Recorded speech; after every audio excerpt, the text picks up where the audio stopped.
You are the Matrix. This is simply a better version of yourself.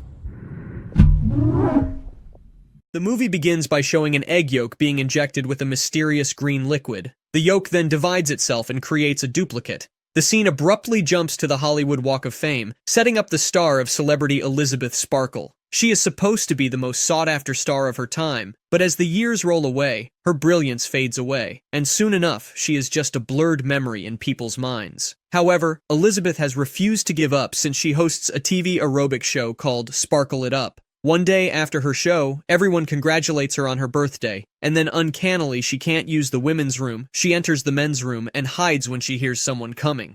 Elizabeth overhears the network's president, Harvey. After Harvey leaves, Elizabeth spontaneously checks her reflection in the mirror and sees nothing but wrinkles and lines. She later has lunch with Harvey, who gluttonously stuffing himself with shrimp. He manipulates her that the show is going through a revamp, but Elizabeth already knows that she's being tossed out like trash. While driving home, an estranged Elizabeth becomes alarmed at seeing her billboard being taken down, causing her to get distracted and get into a serious car accident. Although luckily Elizabeth was unscratched, emotionally, she is completely torn. Later, when Elizabeth checks its pocket, she finds a strange flash drive labeled The Substance. It also has a note and phone number attached to it, promising real changes. On her way out, Elizabeth is met by a man named Fred, who remembers her all the way back from high school. He tells her she is still the most beautiful woman in the world, and he gives her his number. However, Elizabeth tries to lay him off since the man appears too clingy. Later, her worst nightmare comes true when she is officially fired from her show. Back at home, Elizabeth is compelled to watch the contents of the flash drive, which advertises something called The Substance.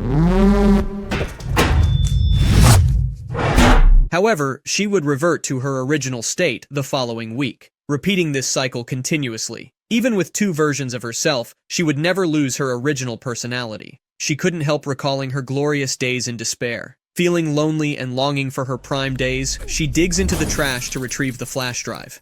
She calls the number, is simply given an address, and is told to give hers. The next morning, she goes through the newspaper and bumps across an advertisement given to find her replacement in that aerobic show. The ad specified that they were only accepting a candidate aged between 18 and 30. Elizabeth crumples the newspaper in sheer frustration. Elizabeth receives an envelope bearing the symbol of The Substance. It had an ID card, 503, and an address. Elizabeth goes to the address, which is down a shady alley in a secret building through a locked door. She finds a deposit box with her number and opens it to find her required parcel.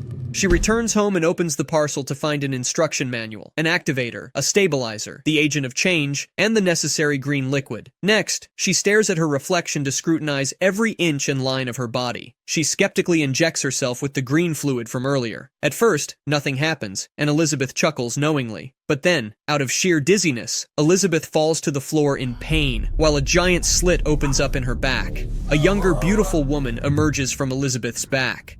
The younger Elizabeth looks at the stunning version of herself in the mirror. She observes her new curves and her morning dew skin. Once the stitches are done, she directly injects the substance into her vein and Elizabeth's body to keep herself balanced. Also, her voice was changed, and by hearing that voice, she gets a nosebleed. She quickly uses a stabilizer. The young Elizabeth quickly finds that advertisement and heads towards the studio after picking up a revealing, sultry outfit. Now the judges at the studio have seen countless women, but none met their beauty standards. However, they are speechless when they witness the fresh and curvy young woman who calls herself Sue and quickly earns a spot at Elizabeth's old network. Sue enjoys the newfound attention she is getting and lives her first week with high energy. But she doesn't forget to get her daily doses of stabilizers and enjoys many photo shoots she hasn't received for so many years. Soon when the week is over, and even the last drop of the Matrix is finished, she connects the IVs with her old body to allow the blood transfusion. Soon she returns to being the old, boring Elizabeth as her life remains unremarkable and dull. Soon she heads off to Harvey's studio to pick up her belongings. Harvey appears dumping a box of belongings in her arms, along with a farewell gift the staff has bought for her. Elizabeth impatiently waits for Sue to get revived. Soon she receives mail that the refill kit for The Substance has been delivered to her deposit box. Meanwhile, Sue finds some space between the walls and decides to bury Elizabeth's body in that space. The noise causes an irritated neighbor to complain. When she returns to being Sue, she has her new fitness show picked up full-time. Her youth and brilliance captivate everyone. Everyone along with Harvey marveled at her charisma. Soon Sue goes for a night out with her castmates before her reign ends that week. She brings home a guy named Troy to enjoy, but she starts to become dizzy and gets a nosebleed because her time has run out. However, she wants a little time for herself, so Sue takes another capsule to stabilize herself. Even though her turn is over, Sue recycles a stabilizer tube and extracts more fluid from Elizabeth's body so she can spend the night with Troy. However, when Troy unzips her tight suit, Sue's insides begin to spill out, followed by a choked scream from Elizabeth, who rises alongside her younger version. When Elizabeth wakes up, she notices the chaotic condition of her house and the note stuck on the window by Troy. She is horrified to find that the extra time spent with Sue has caused her right hand to look older and sickly. She rushes to the bathroom to find that her whole body has this rotten and withered look. Soon she receives a message that her refill kit has arrived. When she goes to the shady alley to retrieve the parcel, inside the deposit room she hears strange noises that petrify her for a moment.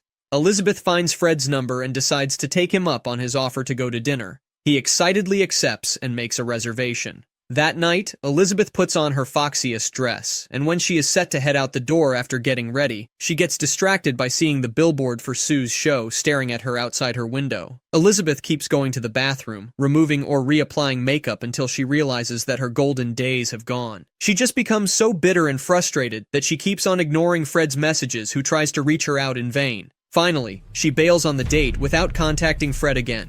Soon it is Sue's turn again, and during a taping of Sue's show, she does a bad take because she felt something bulging against her backside. Even the director thinks he saw something odd while taking a close-up of her body and calls for a retake. Sue bolts out of the room, covering herself, and then manages to pull out a huge chicken leg from her backside. Infuriated, Sue calls the same helpline to complain about Elizabeth's questionable eating habits that are destroying her slim figure. From that moment on, Sue starts taking the substance daily, altering the weekly schedule to ensure she has control during the New Year's week. However, side effects begin to show up on Elizabeth as a disgusting boil appears on her back.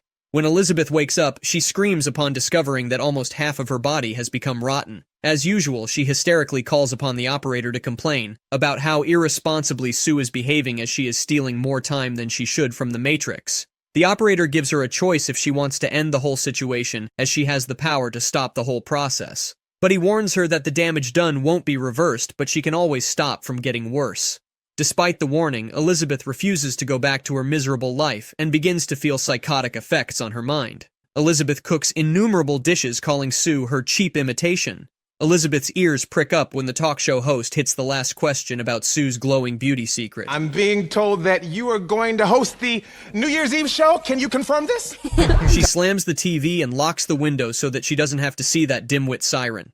Elizabeth knows the whole situation, but is unable to control it as she maniacally talks to herself, cursing Sue. When Sue returns, she is disgusted by the mess Elizabeth has made, and in retaliation for Elizabeth's disgusting habits, Sue ends up spending more and more fluid from the Matrix in order to avoid going back. 3 months later, the New Year's program is about to take place. Sue is all geared up for the moment that will eventually lead her to stardom. The night before her big break, she goes into the bathroom looking for more stabilizers, but all she finds is a rotten substance in the capsule threatening to ruin all her plans. In a frenzy, she tries to contact the supplier for some more stabilizers. However, to get more, she would have to wait for the liquid to regenerate. Sue battles against the excruciating pain and nosebleeds. She notices a wound that starts to look like an infected sore. She is told that the only way to save herself is to swap with Elizabeth. She tries to gather the things she needs, but instead swipes off the stuff, creating a clattering noise. Now this alerts her boyfriend in another room. The curious man comes in for an investigation, but luckily he doesn't come across the hideous and rotten figure stumbling in the bathroom. Elizabeth decides to terminate the substance and makes a call to the supplier, but he responds that they will deliver only what is needed as soon as possible. Elizabeth desperately covers herself with whatever rags she can grab and hits the shady alley. She grabs the parcel and quickly returns to the safety of her apartment.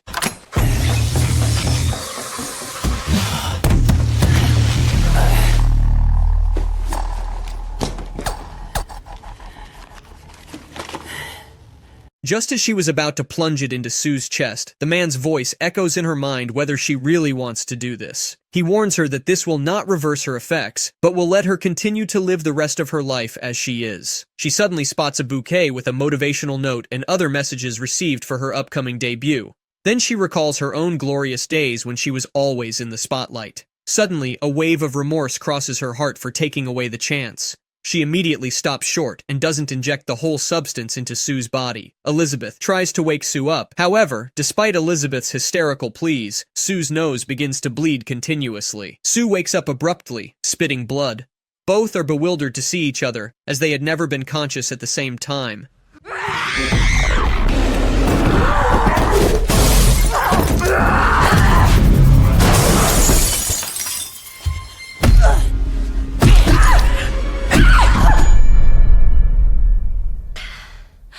Sue then goes to the network to get ready for the New Year's Eve special. Everyone is admiring her ethereal beauty, but something is not right since Sue is also getting affected because of the death of her matrix, Elizabeth. The side effects forced her to rush to the bathroom. Unfortunately, her body starts to literally fall apart, with 3 of her front teeth falling out, her fingernails coming off, and her left ear sliding off. As she desperately comes out of the bathroom trying to avoid people, a Mary Harvey arrives with a group of investors, but Sue smiles forcefully with pursed lips.